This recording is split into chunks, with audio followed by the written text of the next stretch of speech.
José María Castellet Díaz de Cossío es hoy nuestro invitado. Bienvenido, José María. Gracias. Todo el mundo sabe, pero sabremos mucho más a partir de este momento, cuando en diálogo contigo estemos tratando de reconstruir un poco tu trayectoria de crítico, de ensayista, de crítico muchas veces polémico, que, según dice Vallverdú en un prólogo a un libro tuyo, has ido tomando cuerpo entre los jóvenes escritores catalanes que has ayudado a propagar. Vamos a empezar un poco por tu menester crítico y por lo que piensas acerca de él, y también acerca de tu propio perfil y de cómo ven tu medalla desde distintas trincheras. Por ejemplo, hay quienes dicen de ti que eres un crítico terribilista. ¿Hasta qué punto te reconoces en esa expresión? No, en absoluto. Quiero decir, terribilista en ningún caso.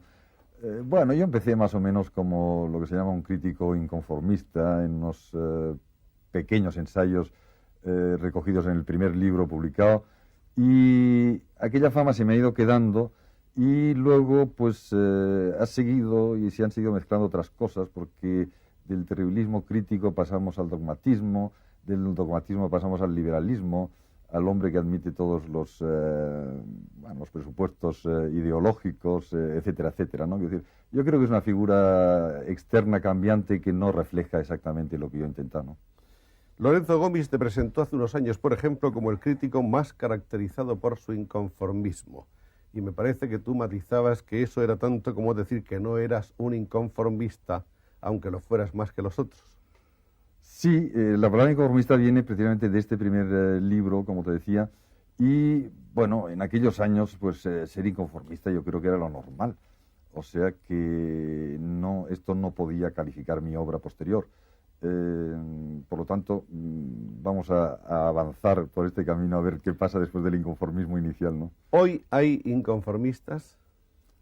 Hoy hay inconformistas radicales, pero yo creo que no hay un inconformismo serio, un inconformismo, ¿cómo te diría yo? Es decir, la gente no se plantea seriamente, a mi entender, los problemas, y estamos en una situación cultural en la que el inconformismo no es la norma. Hay todo un estudio sobre los intelectuales, la manera en que los intelectuales se están adaptando al nuevo establishment español, y yo creo que aquel inconformismo que nos caracterizó en los años difíciles, bueno, ha dejado bastante de existir, ¿no? Pero lo que hay es un radicalismo en algunos grupos marginados o marginales. ¿Tú amas más a las letras que a los escritores o al revés? No, yo amo a las letras, evidentemente, pero creo que tengo muchos amigos y buenos amigos entre los escritores que son los productores de estas letras que yo aprecio, estimo, mucho más a veces de lo que parece a través de mis libros. La crítica en España, vista por un crítico. Bueno, yo escribí un artículo que se llama Crítica de la crítica, en la que me parece que habría que distinguir varios niveles en esta crítica. Uno es la académica, yo creo que es un nivel relativamente bueno sobre crítica en España, pero donde ha fallado la crítica, hemos fallado los críticos, es en lo que podemos llamar la crítica militante. La crítica militante es difícil porque hay que hacerla en periódico, en revistas, a través de libros, a veces evidentemente, pero es la crítica que está sujeta a la polémica, a lanzar valores nuevos, a deshacer valores falsos, etcétera, etcétera. En este terreno yo creo que no hay hoy en día una crítica militante importante o interesante como la hubo pues en la Italia de la posguerra mundial, por ejemplo, o otro tipo de crítica militante, mucho más fría, objetiva, lejana, pero bastante dura, como la que se practica en Inglaterra, en Estados Unidos, en los países anglosajones. ¿Cuántos nombres de grandes críticos literarios podríamos dar en nuestro país? Mira, hay una encuesta que se hizo hace unos años y que recogió Antonio Tobar, y yo creo que había unanimidad sobre el nombre de Dámaso Alonso,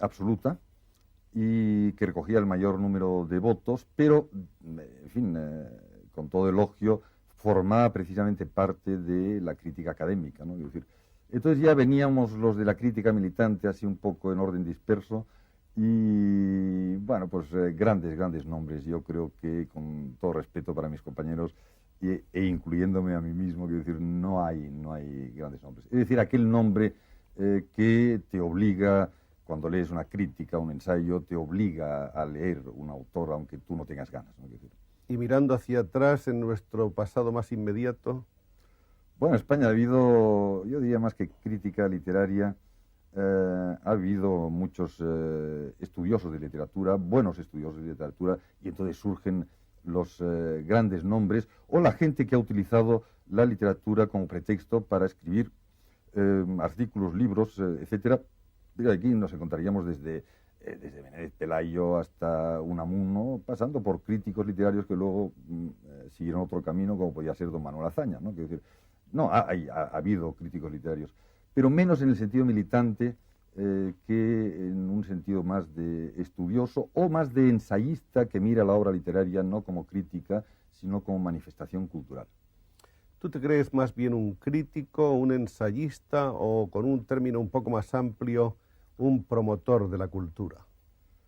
Mira, yo siempre he dicho que no soy estrictamente un crítico literario, porque a mí me interesan los fenómenos culturales en general, y yo concibo siempre la literatura, y esto se me ha reprochado, y quizá con razón, como un hecho en medio de otros que son culturales e incluso de otros que son de tipo político, ¿no? Es decir, entonces, no sé, yo creo que es difícil calificar así de golpe mi crítica, que ha evolucionado quizá un poco hacia lo que podríamos llamar crítica literaria estricta, sin olvidar nunca, de todos modos, este entorno cultural, sociológico e incluso político.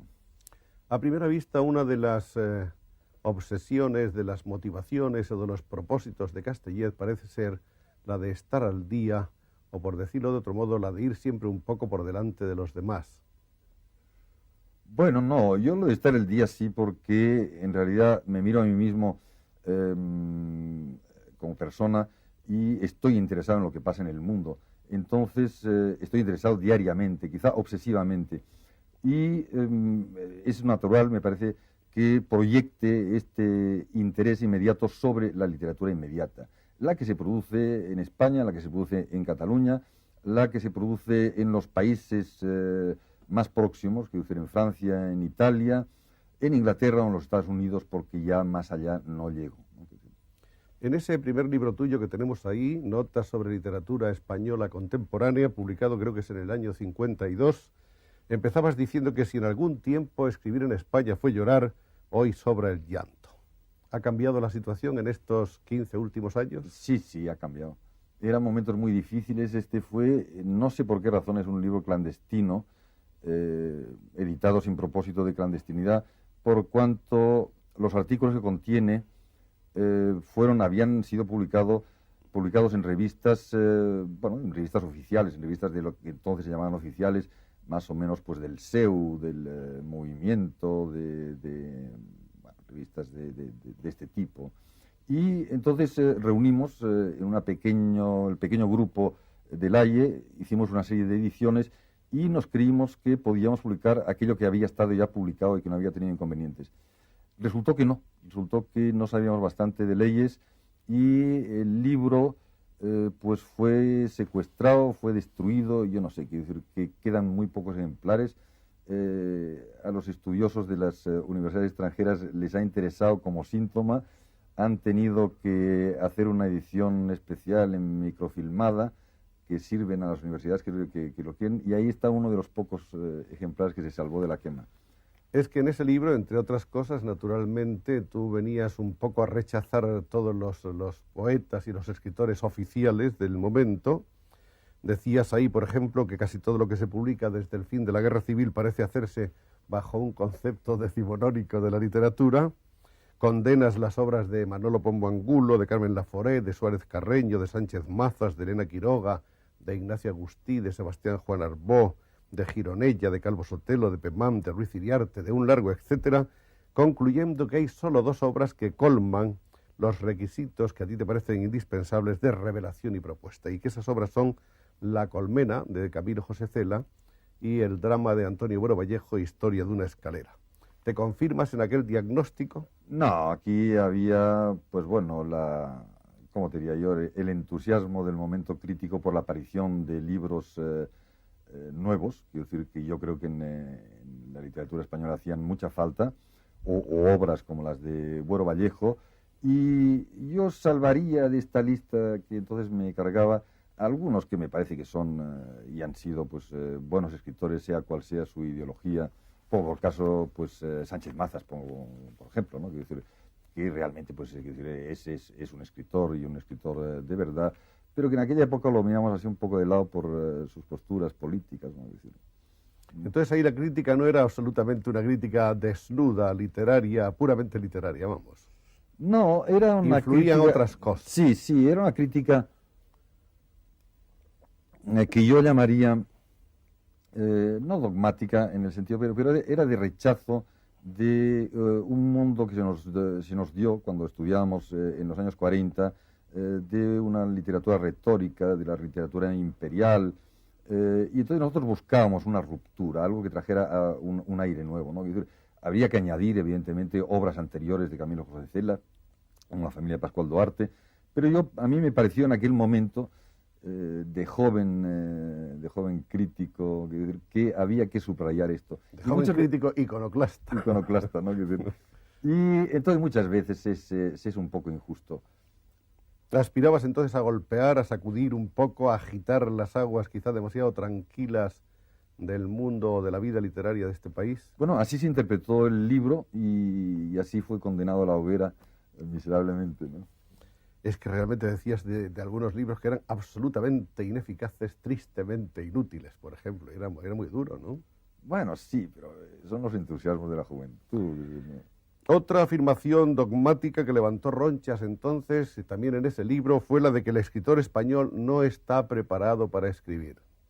Yo me refería concretamente a los escritores de la posguerra, los que nos habíamos hecho y educados en una posguerra que ya no solo por la situación española, sino por la situación mundial, la situación internacional, nos aislaba completamente. Es decir, nosotros no teníamos acceso a libros, a revistas, no sabíamos exactamente lo que pasaba en el mundo exterior. En nuestro mundo interior era pobre, estaba la censura, quiero decir, habían sido retirados de las bibliotecas muchos libros. Y yo creo que el oficio de escritor se aprende básicamente leyendo en una primera etapa y seguramente a lo largo de toda la vida. Y nos faltaban estos libros. Por lo tanto, yo consideraba que en general no estábamos preparados y a pesar de todo, pues de allí salieron algunas generaciones, mejores o peores, pero en fin, que no tenían el perfeccionismo que nos hubiera gustado, que no teníamos el perfeccionismo que nos hubiera gustado.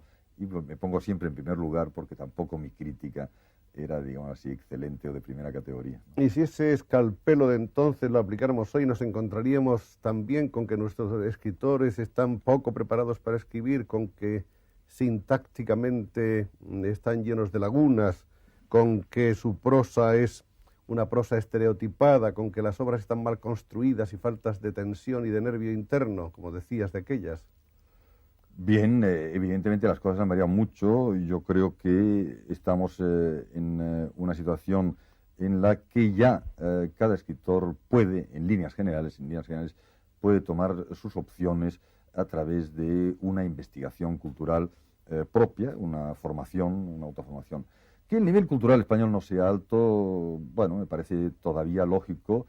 Que tarde en serlo también me parece que va a ser así, porque no se improvisan ni las generaciones, ni se improvisan los escritores, ¿no?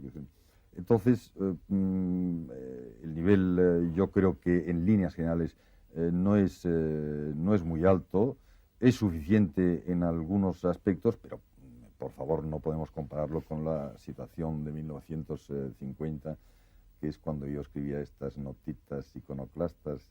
Escribir es un oficio. Escribir es un oficio. Y por lo tanto hay que dominar la herramienta para llevar adelante el ejercicio de ese oficio, ¿no? Evidentemente, quiero decir, la lengua es lo primero que tiene que trabajar el escritor. Y bueno, en literatura se han producido muchos movimientos literarios, y algunos de estos movimientos literarios preconizaban, por ejemplo, que no era importante las ideas que había detrás del escritor, sino su dominio del lenguaje. Esto lo vemos claramente en la poesía, ¿no? Quiero decir, se trata mucho más que de emitir un mensaje conceptual, de dar las palabras justas, algo que revele al lector el poder de la lengua. Para terminar, una pequeña alusión sobre ese libro, que quizá más tarde, si tenemos tiempo, volveremos sobre él. Recuerdo que también hay una arremetida contra los críticos, a los que dices, alguaciles, alguacilados, que carecen de vocación, y entre otras cosas dices de ellos que no tienen la preparación técnica suficiente. Bueno, esto es verdad, y no toda la culpa era de ellos, y yo me metía en el paquete, naturalmente. Pero es por lo mismo que te he dicho, quiero decir, realmente en la crítica militante, que yo no sé por qué, quiero decir, fue realmente lo que se me despertó, lo que me salió así de entrada. Y militante no quería decir militante política, evidentemente, sino la de que batalla todos los días, la que está al pie del cañón cuando aparece un libro y tiene que dar una opinión sobre él. Pues realmente no teníamos las herramientas, y por esto pues, bueno, nuestra crítica era pues pobre, y los alguaciles y alguacilados, entre los cuales me contaba yo mismo, naturalmente, ¿no? Te voy a preguntar por un libro del que no tengo noticia que haya sido escrito, pero que tú anunciabas a comienzos de los 70. Un libro que decías que iba a titularse La ética de la infidelidad, que no sé si llegaste a escribirlo, y que al parecer argumentaría la necesidad de la revisión permanente. Tú has dicho en otro momento: lo más triste es seguir plantado en los 18 años, el tiempo no pasa en vano. Y en otra ocasión, hablando de esos cambios de posición, de esa evolución necesaria, argumentaste que eres un hombre de poca memoria, que no estás en absoluto fijado en el pasado, que lo que te interesa y lo que te divierte es el futuro. Estas declaraciones parecen afirmar bien el que conoces al personaje que representas o que pareces representar, es decir, el hombre que está siempre en la vanguardia, vocacionalmente, de una manera militante como tú quieres para todos, jamás entre los rezagados ni entre el pelotón de los que van a rastras detrás de lo que señalan las primeras banderas. En definitiva, yo creo que esa es un poco la línea constante de tu quehacer como crítico. Es posible. Lo de la ética de la infidelidad, en realidad, no es mío, ni de José Luis Aranguren, porque salió una conversación entre los dos y Jesús Aguirre. Y entonces a los tres nos divirtió la expresión, y los tres anunciamos que publicaríamos un libro con el mismo título. José Luis Aranguren ha escrito más que yo sobre esto, evidentemente. Yo creo que este tendría que ser el título de mis memorias si algún día llego a escribirlas. ¿Y por qué no? Vamos a dar una ojeada panorámica sobre la evolución de José María Casteller como crítico. Eres, con Juan Goytisolo, paladín del realismo social, pasas luego a pedir la destrucción del lenguaje literario español antes de que aquí se consolide la retórica que aporta el boom latinoamericano de la narrativa, abanderas después la crítica estructural, presentas a las nuevas corrientes de una poesía metaliteraria en tu antología de los novísimos, que lamentablemente no hemos podido encontrar y no está aquí hoy. Lees a Marcuse y tu libro sobre el tema se convierte casi en un bestseller y sirve de guía a todos aquellos que pretenden excusarse de la lectura directa del filósofo de la revuelta estudiantil. Después te centras progresivamente y de una manera cada vez más profunda en los temas catalanes, coincidiendo con una cristalización de los sentimientos autonómicos que van acelerándose y en la pasión por recobrar las letras y la memoria perdidas.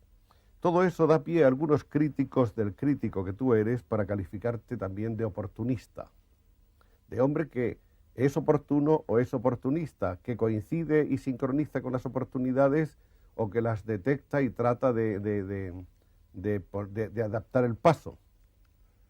Mira, oportunista no, porque en este oficio el oportunismo pues da poco resultado, quiero decir, y naturalmente poco resultado incluso económico.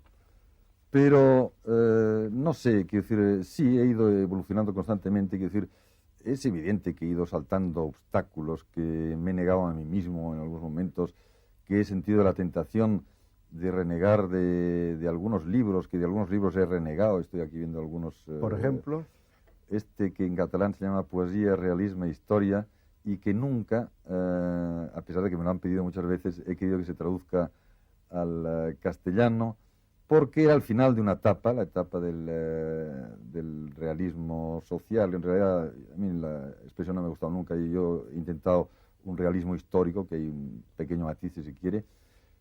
Pero, bueno, no sé, yo mismo estoy siempre sorprendido delante de mis libros y de los cambios que se han ido operando.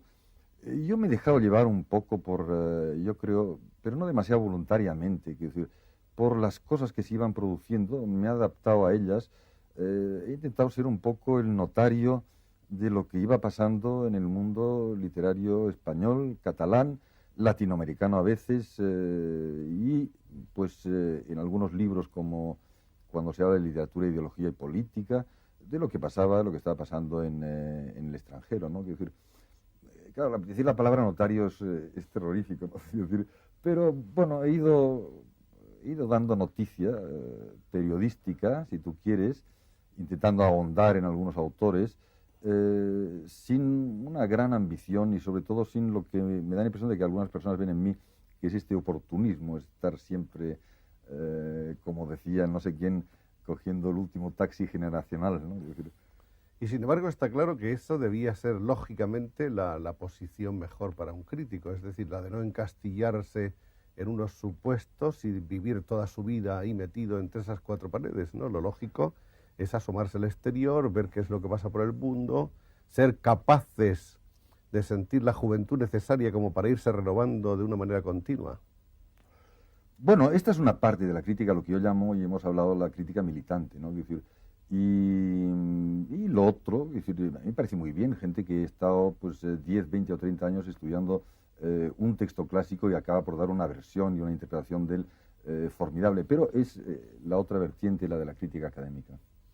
Tú has sido uno de los grandes críticos del franquismo como represión de la obra literaria o de las libertades de creación. 5 años ya sin Franco, con todas las libertades oficialmente instauradas, advertimos que la crisis literaria parece seguir exactamente igual. Sí, es muy parecida, pero yo creo que hay dos factores. Uno que no se dice mucho, y es que a pesar de que la lucha fue bastante feroz contra la censura, los últimos años del franquismo se publicaban ya bastantes cosas, con lo cual no excuso absolutamente ni una línea censurada en aquellos años. Y por lo tanto se pudieron manifestar ya algunas cosas, algunos autores, algunas obras, con relativa libertad.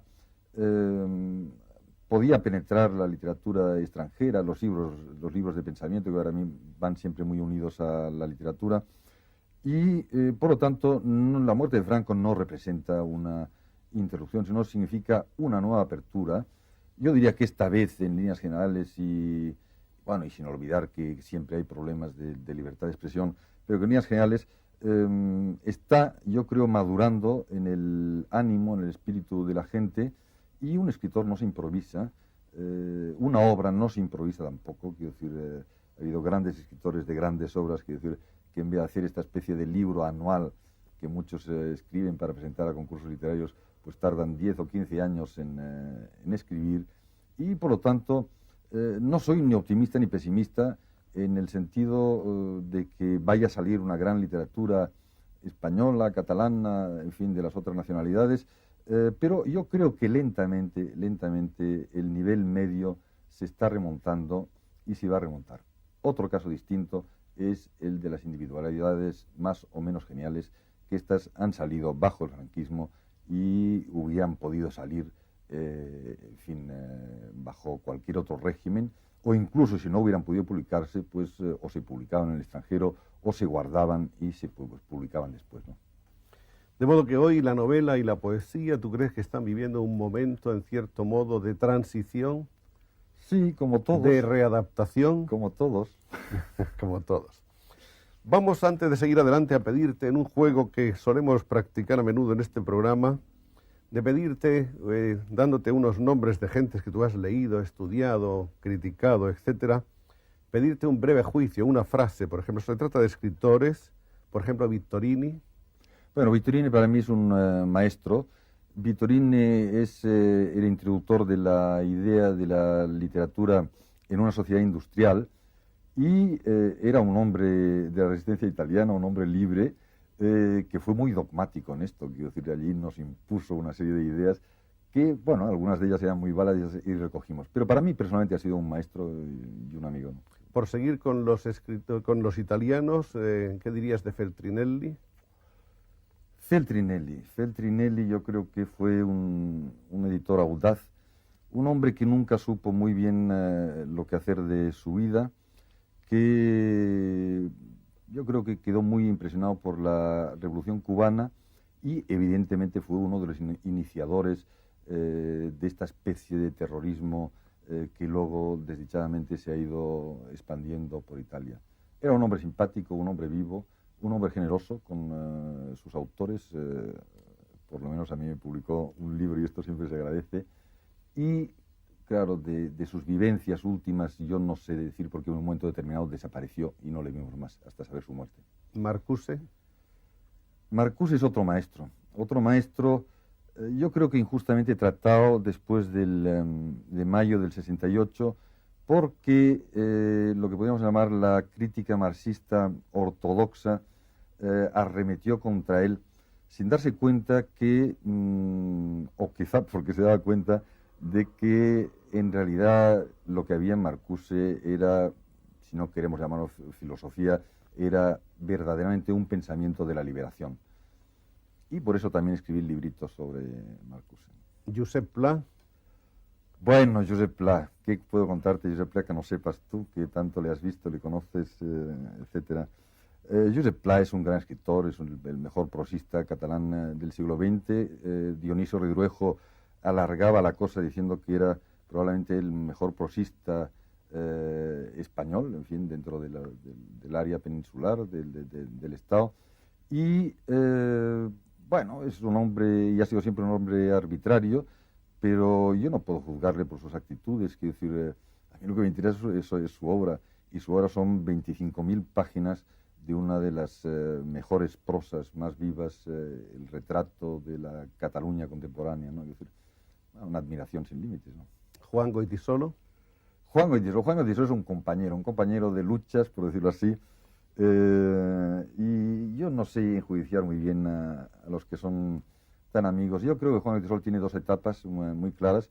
Una primera etapa que él rechaza bastante y una segunda etapa de trabajo y de creación partiendo del lenguaje y partiendo sobre todo de esta cosa tremenda del español que vive exilado, pero vive autoexilado, ¿no? Quiero decir que, bueno, Juan podía haber vivido como todos nosotros en el interior, pero se autoexiló y entonces adoptó como una máscara de exilio que lo que suponía y representaba era uno de los pocos escritores, yo creo, de mi generación que ha sentido vivo lo que podríamos llamar el dolor de España, es decir, un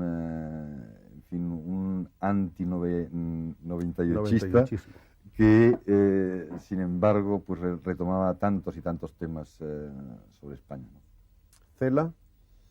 Camilo José Cela tiene también sus etapas. Yo creo que tiene una primera etapa muy creativa, una primera etapa muy importante dentro de las letras españolas en lengua castellana, y luego pues ha ido haciendo un tipo de literatura en el que se le ha escapado, a mi entender, lo que podríamos llamar la construcción de la novela.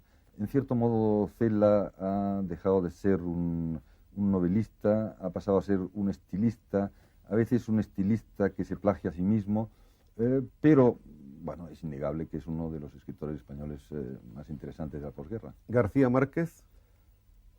La mejor novela en lengua castellana del siglo XX, a pesar de que hay mucha otra gente que no opina lo mismo, 100 años de soledad. Sánchez Ferlosio.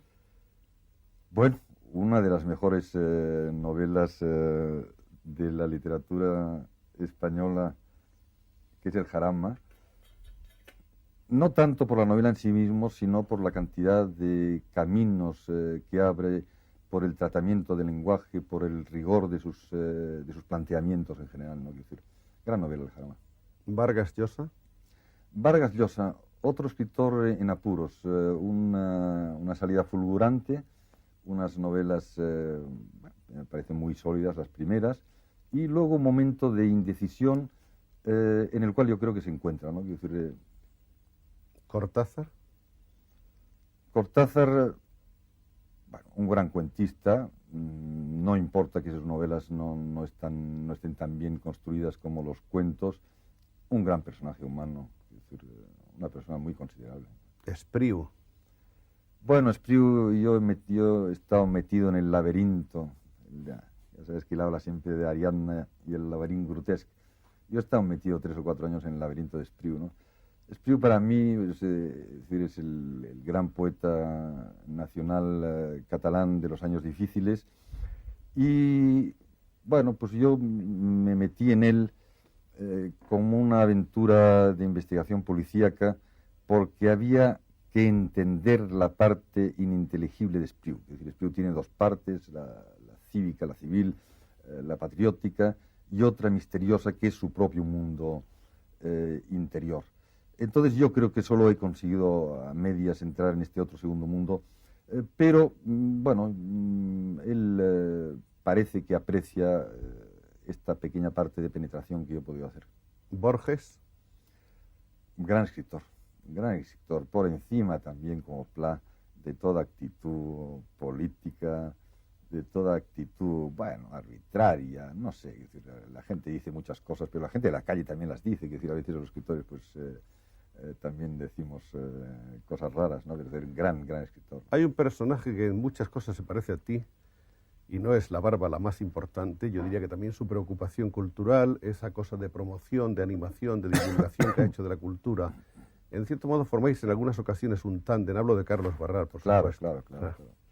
Un tándem, sí, un tándem, en fin, a Carlos le quiero mucho, pero lo quiero no solo porque, ya que es un personaje muy distinto del que aparenta exteriormente, porque en el fondo es un personaje muy tierno, y bueno, hemos llevado una aventura paralela, que en algunos casos ha sido coincidente, que es la que nosotros llamamos la de los felices 60, que es el momento en el que Carlos lanza, con otros editores, pero en fin, la idea es de Carlos y de Giulio Einaudi, lanza los premios internacionales de literatura, y yo entro en la Comunidad Europea de Escritores, y entonces paralelamente llevamos una labor que será enjuiciada como se quiera, y seguro que ha habido muchos errores, pero que, en fin, yo tengo que decir que con la mejor buena fe intentamos la apertura máxima posible en aquellos momentos a los escritores españoles de la literatura universal, que los invitamos a viajar, y somos un poco, desde este punto de vista, promotores, bastante criticados después, promotores de cultura.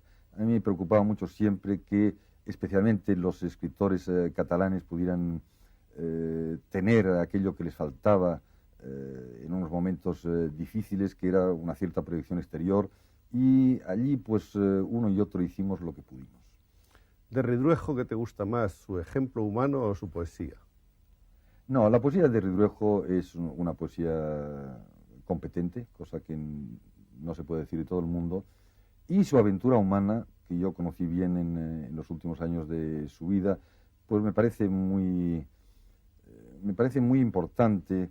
Yo no sé, como ejemplo, claro, lo de la ejemplaridad siempre es muy difícil, pero realmente como honestidad, como planteamientos de cara al público, de una persona que ha tenido actividades, pues es decir, muy distintas y actitudes políticas muy diversas de las que posteriormente manifestó. Tener la valentía de decirlo, de escribirlo, de reconocer sus errores, quiero decir, me parece una actitud valiente y sincera, ¿no? ¿Y Octavio Paz? Octavio Paz, además de ser una persona encantadora. Bueno, es uno de los escritores más inteligentes y lúcidos en lengua castellana de los últimos años. Gran poeta, pero también gran ensayista, y de los que de un modo u otro pues han sabido implicarse en la vida contemporánea, en el mundo contemporáneo, en las cuestiones políticas, conociendo el riesgo que todos hemos conocido y en tantas cosas nos hemos equivocado de errar. Y esta yo creo que es una actitud en principio favorable, a pesar de que después tengas que reconocer tus hierros. Podríamos seguir con una lista interminable. Vamos a ir, sin embargo, a dos nombres que supongo que se escapan habitualmente del menester literario y crítico de José María Castellet. Por ejemplo, estos grandes creadores de bestsellers, Frederick Forsyth o Dominique Lapierre y Larry Collins. ¿Qué opina un crítico literario tan duro, tan exigente como tú de estos escritores? Mira, yo estoy últimamente, pero esto no lo he escrito, lo estoy diciendo mucho y no lo he escrito seguramente porque no me atrevo, ¿no? Y yo creo que algunos de estos escritores son los grandes escritores de la literatura popular del siglo XX, y me he dado cuenta recientemente de ello. En fin, podía haberme dado cuenta antes, pero uno no está siempre tan en el último momento como parece.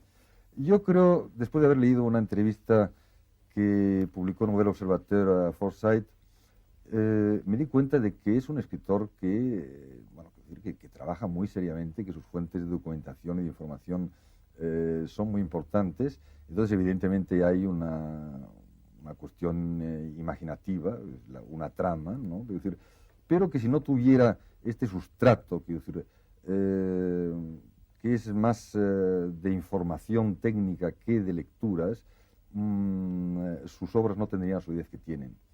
Más me interesa John le Carré, por ejemplo, y sobre todo algunos de sus libros, por ejemplo, El Honorable Colegial, porque ahí, además de esta información de la que hablaba, hay otra cosa, hay una formación cultural, evidentemente, y hay lo que él pretende describir a través de una historia de espionaje.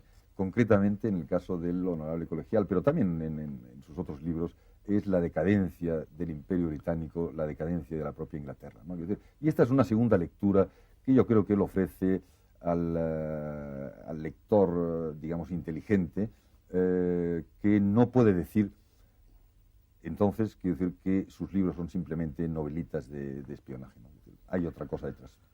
Volveremos después con tu obra. Si te parece, vamos a contarles a los amables espectadores un esbozo de tu vida.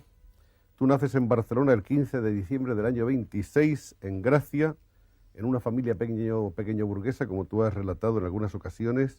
Tu padre, catalán, comerciante, creo que corredor de algodón hilado. Exacto. Tu madre, mexicana, de origen español. El padre de tu padre... No, perdón, tu padre era el hijo póstumo de un pequeño fabricante de ladrillos y tu abuelo materno era santanderino, había emigrado a México, allí se enriqueció, se arruinó, se volvió a enriquecer. Parece que este abuelo materno ha sido para ti una especie de gran mito familiar, primero por su aventura personal, luego porque era un hombre progresista. Mira, yo tengo ideas que no sé si son claras y justas sobre mi familia. Yo creo que he tenido la suerte de nacer en el seno de una familia pequeño burguesa. Claro, la pequeña burguesía es una plataforma, yo diría, de información sobre el mundo, que está entre capas sociales, que puede mirar hacia arriba, hacia abajo, que tiene un sentido del trabajo, en Cataluña de una manera muy clara, que da una proporción de las cosas bastante como son. Lo que decimos en catalán, tocar de peus a terra, y por lo tanto yo creo que esta es una plataforma de salida, de arranque inicial para una vida, una plataforma honorable como todas las demás, pero desde un punto de vista pues, que a mí me ha sido útil. Luego está la mitificación, que la mitificación o el mito evidentemente viene por parte de la familia materna. Este abuelo santanderino, hijo de un médico rural del pueblo de Celis, que aparece en unas de las novelas de Pereda de Peñas Arriba, y por lo tanto es, digamos así, mi único antecedente literario.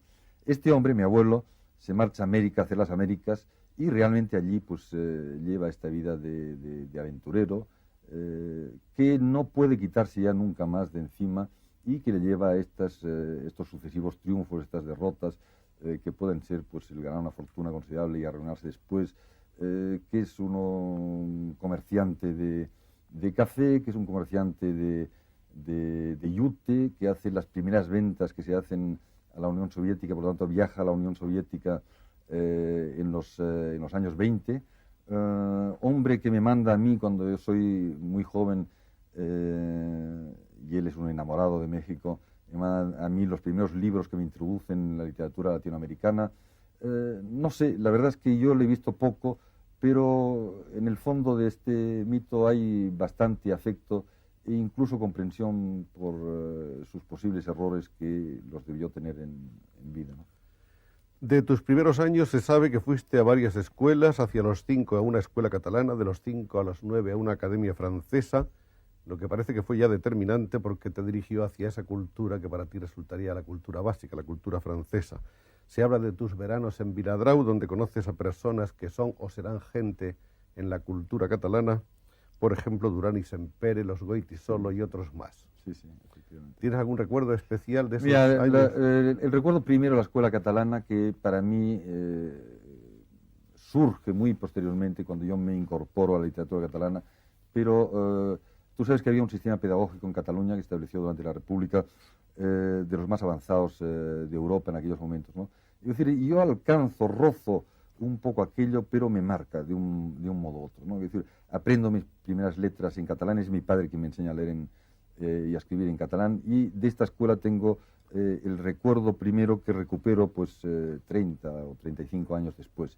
La francesa es lo que dices tú, que es el contacto inmediato con una cultura de la cual, como tantos españoles afrancesados históricos o afrancesados recientes, que decir, no me he podido liberar, ¿no? Que decir, y bueno, pues yo creo que todo esto marca... Ni has podido ni has querido.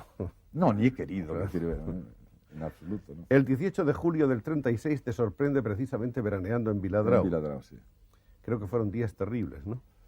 Bueno, como para todo el mundo, pero no demasiado para nosotros. Bueno, a mi edad yo no me daba cuenta apenas de lo que era la guerra. Creo que viste quemar una iglesia ahí en Viladrau. Pero uno de los recuerdos infantiles, yo no sé cómo sabéis estas cosas, quiero decir, más impresionante es que realmente una pequeña capilla que había al lado de la plaza del Doctor Carulla, al lado mismo de donde yo vivía, fue incendiada. Allí las imágenes fueron lanzadas fuera del templo, pisoteadas. Bueno, estos son, claro, recuerdos que pesan en la vida de uno. Pero estaba también este grupo intelectual catalán. Yo era demasiado pequeño, no eran amigos de mis padres, los Durán Sempere. Estaban los Bofill y Ferro.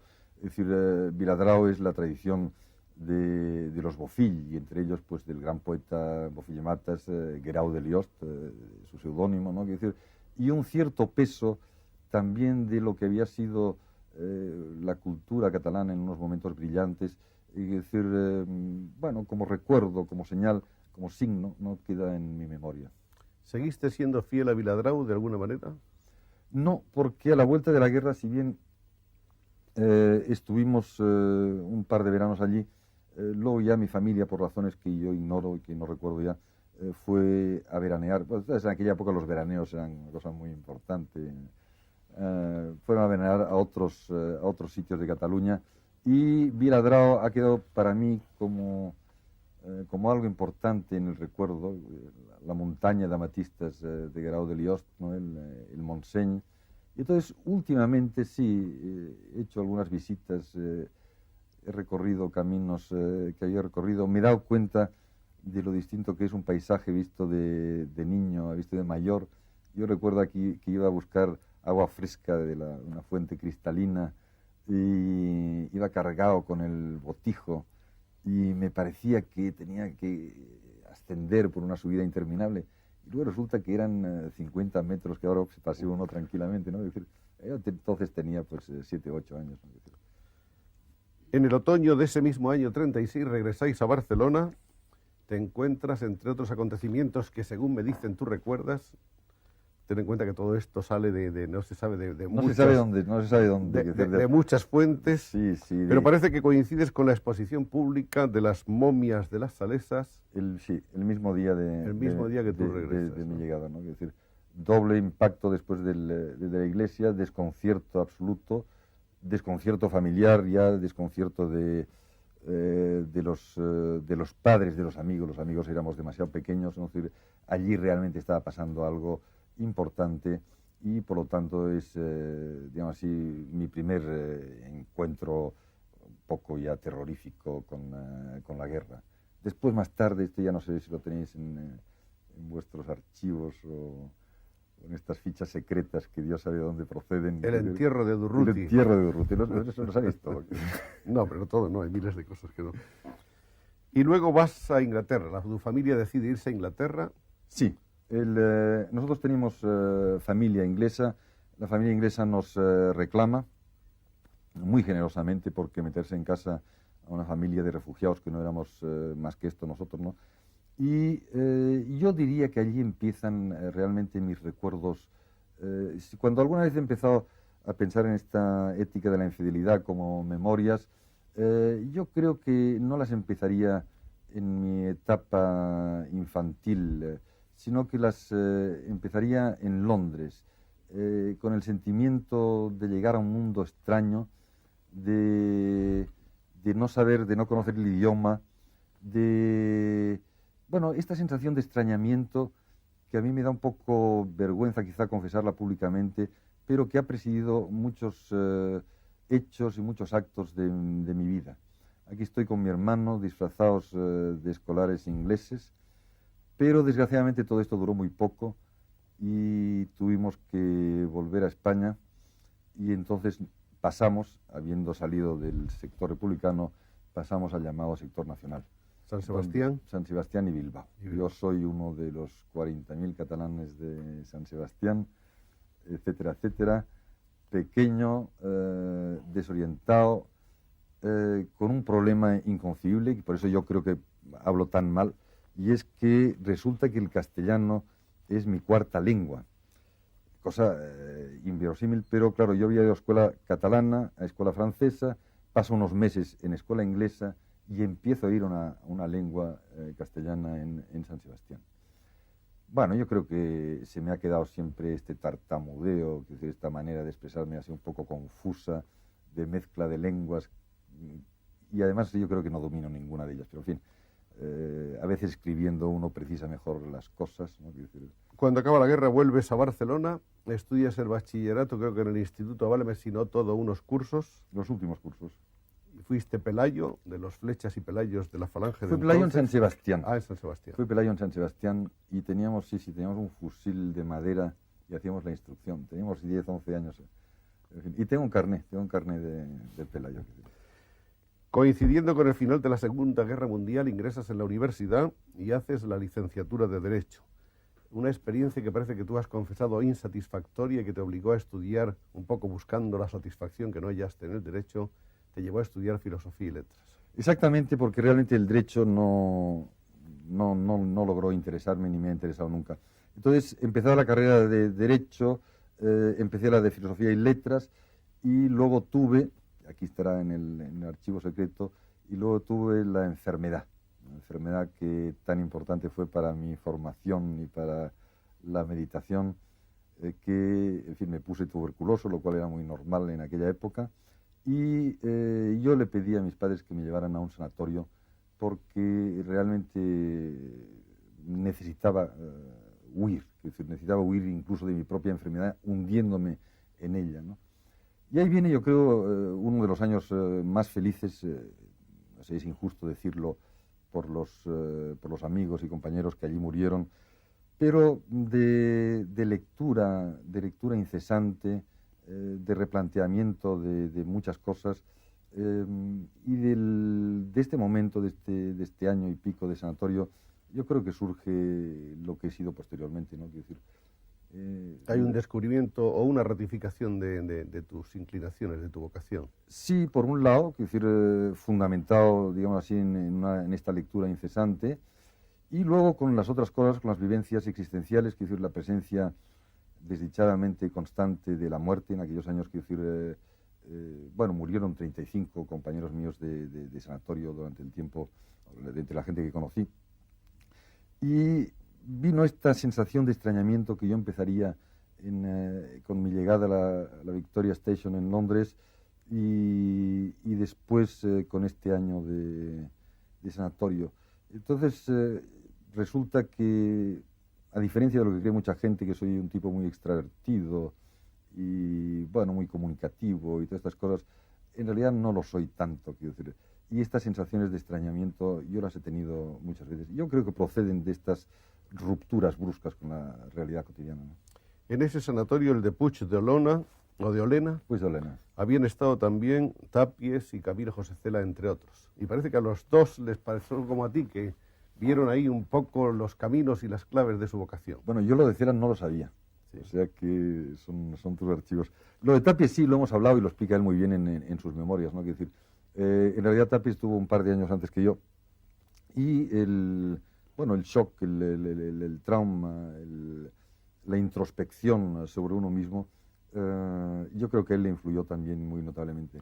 Hay que decir que antes de que fuéramos nosotros, había muerto ya en Puig de Olena un gran poeta catalán, Màrius Torres, y Puig de Olena se estaba convertido, fue mi recuperación un poco de la vida catalana y cultural catalana, porque se había convertido en una especie de refugio de intelectuales más o menos, si no perseguidos, por lo menos que, en fin, que no estaban en buena situación política, o se convirtió pues en el punto de llegada de aquellos que volvían del exilio, ¿no? Es decir, esto no lo sabíamos muy bien los que estábamos ahí enfermos, pero lo olíamos y algunas veces pues nos encontramos con la sorpresa de encontrarnos con alguno de estos escritores que llegaba.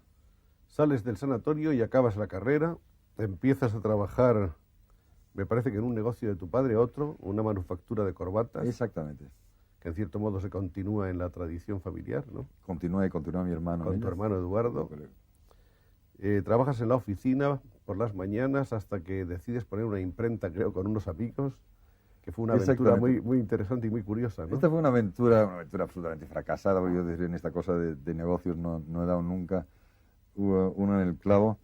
Pero yo no sé por qué pusimos esta imprenta. Pusimos una imprenta porque sí, por amistad con Joaquim Horta, que era hijo de impresores, una gran imprenta barcelonesa, y finalmente nos acabamos cansando. Aquello fue de mal en peor y ya no sé ni cómo acabó.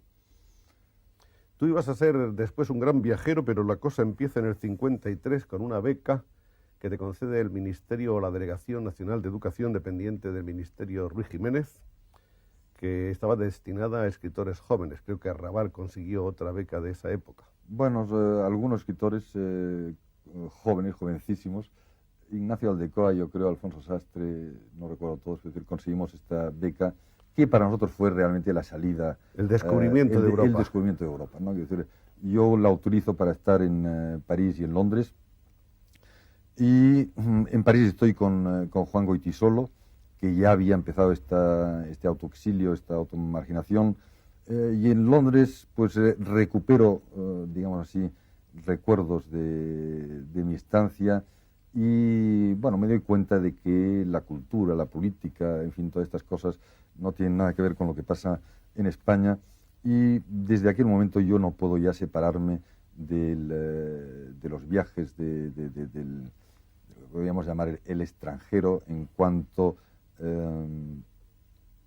fuente de conocimientos, proporción de libros, ver películas, manifestaciones de arte, etcétera, etcétera. Esto ha sido un opio que dura hasta hoy y bueno, pues siempre que puedo me marcho y así que me invitan pues ya estoy en el avión. Con las maletas hechas. En esa época de la universidad tú perteneces al SEU y tienes amigos en el SEU, eres redactor jefe de una revista de ese momento que se llama Estilo, se funda la revista Laie en la que trabajarías activamente y a la vuelta de este viaje tú vienes con otro espíritu, ya vienes ya con el espíritu decidido de la ruptura. Sí, yo había estado efectivamente en las revistas del del SEO habíamos fundado con unos amigos Laie, siempre naturalmente bajo el patrocinio de los estamentos oficiales que había en aquellos momentos, se fuesen universitarios o fuesen de la Delegación de Educación Nacional, que por suerte en aquellos momentos dependía del que era ministro de Educación Nacional, que era Joaquín Ruiz Jiménez, y de su inmensa bondad que ha prodigado a lo largo de los años. Pudimos manifestarnos más o menos libremente, pudimos tener esas becas, hasta que todo un día se estropeó y el propio Ruiz Jiménez sufrió también las consecuencias de todo esto. Surge la colección Biblioteca Breve de Carlos Barral y tú eres uno de los más entusiastas impulsores, comenzando ahí esa etapa de vidas paralelas y de colaboración con Carlos.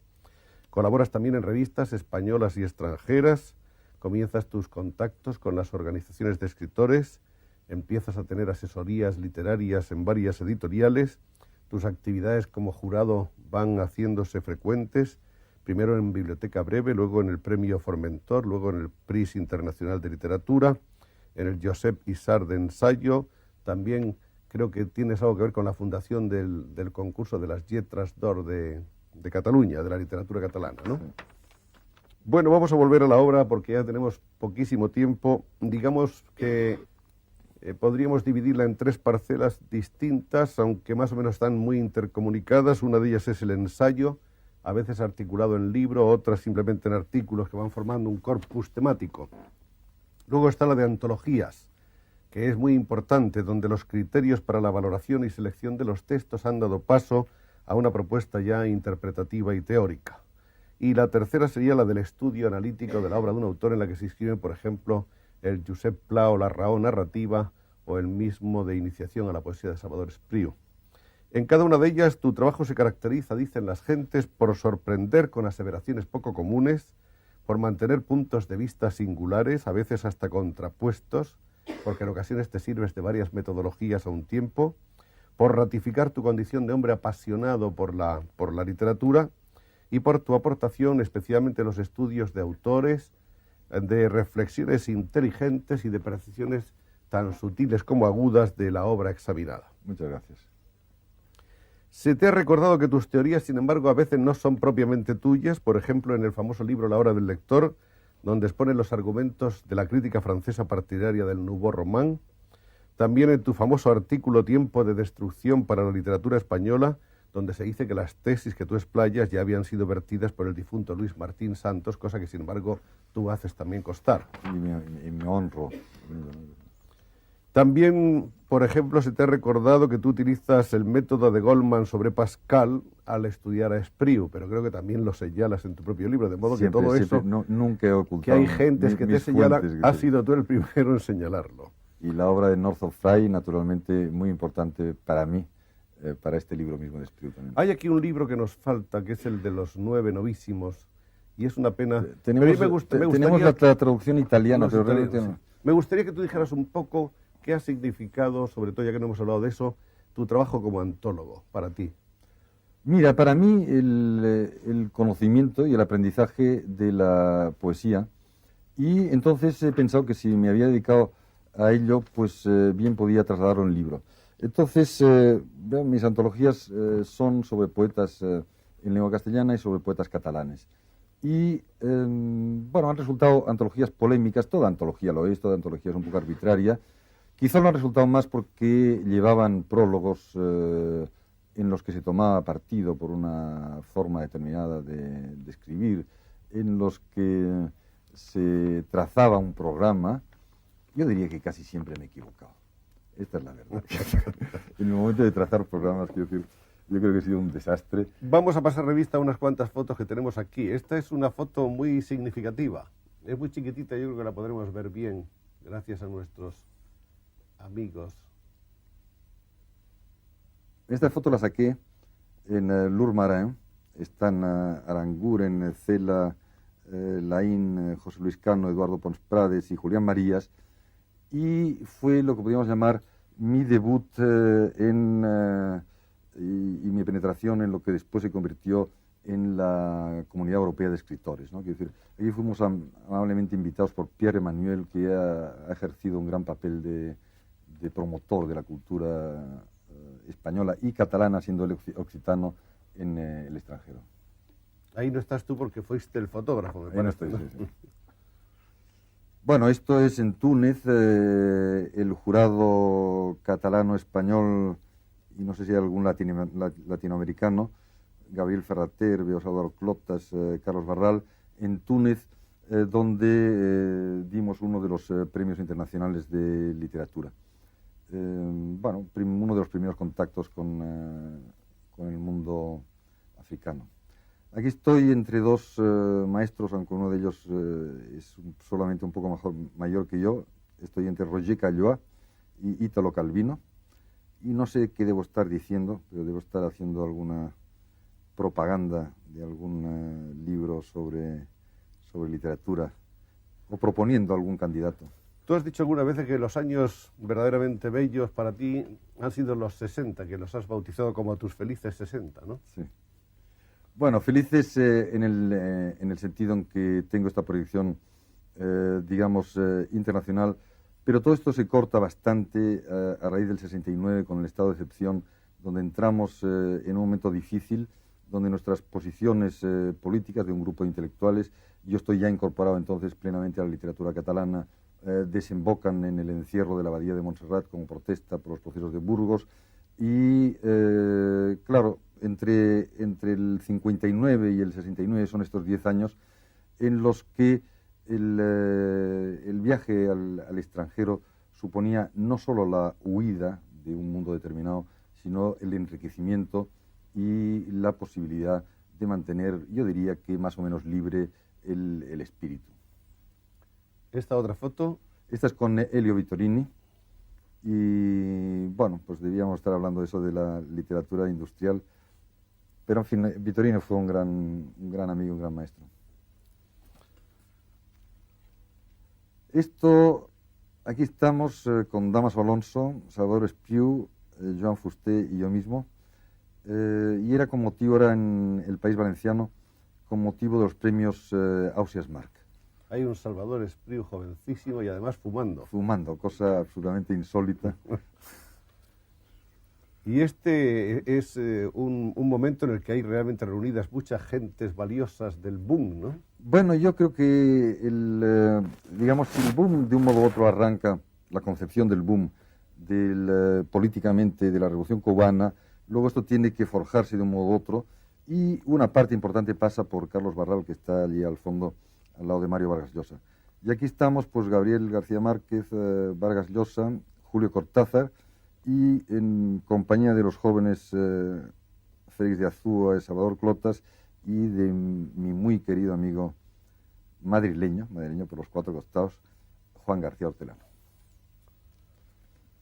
Bueno, otro momento de los premios Formentor. De los premios Formentor, presididos por Max Schaub, que todavía no había llegado entonces a España, pero nosotros llamábamos siempre a los exilados. Esta es una foto muy bonita. Es una foto, sí, es una foto en Iquitos. Yo acompañé a Mario Vargas, por invitación suya, cuando él estaba haciendo la investigación que posteriormente le llevó a escribir Pantaleón y las visitadoras. Es una foto curiosa porque está hecha debajo de un edificio que había construido Eiffel, de la Tour. Y lo construyó en la selva, en metal, como todas sus construcciones, pero sin darse cuenta de que el sol batía todo el día, es 3 grados latitud sur, y aquello era inhabitable. Un infierno, ¿no? Un infierno. El propio Mario Vargas, que tuvo la amabilidad de presentar mi libro, que tuvo el premio Taurus, la iniciación a la poesía de Salvador Espriu, y con quien realmente me han unido muchos años de amistad. Y esto para terminar, bueno, una foto mala, pero de uno de los viajes de descubrimiento importantes que uno tiene que hacer siempre, que es el viaje a Grecia. Aquí estoy con un gran poeta rumano, que es Beniuc, acompañada de su mujer, y de Isabel, que me ha acompañado como tantas veces a lo largo de estos años, con tanta fidelidad y con tanta estima por mi parte. Bueno, pues yo creo que ahora que sí que nuestros espectadores saben ya muchas más cosas acerca de José María Castellet de las que sabían, que eran bastante, me imagino, y que se sentirán animados a seguir buscando tus libros, estudiando tus puntos de vista y celebrando la labor de gran divulgador y promotor de la cultura española, que tiene en ti uno de sus valedores más importantes, no solo en lo que ya llevamos vivido, sino que espero que por muchos años en lo que nos queda por vivir. Muchas gracias. Vamos a ver lo que pasa, ¿no? Gracias por todo, José María. Muchas gracias, Y hasta otra vez. Muchas gracias.